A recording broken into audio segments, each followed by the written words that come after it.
Заасан бацгаано туурагт орсон суухын татврын хэмжээ нэмэгдсэн гадаадуудаас авдаг. За энэ одоо ямар төрлийн орсон суух хамааралтай гэхээр гэр бүлийн орсон суух, за энгийн богийн хугацааны орсон суухад бол хамааралтай.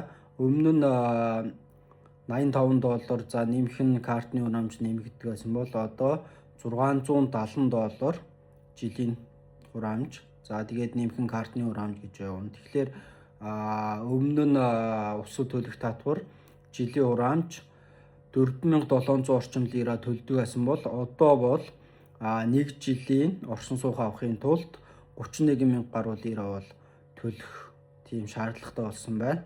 За эндээс оюутны орсон суух бол зөвхөн картны хурамч төлөөд явах боломжтой. Картны хурамч бол энэ жил 964 лира бол байгаа.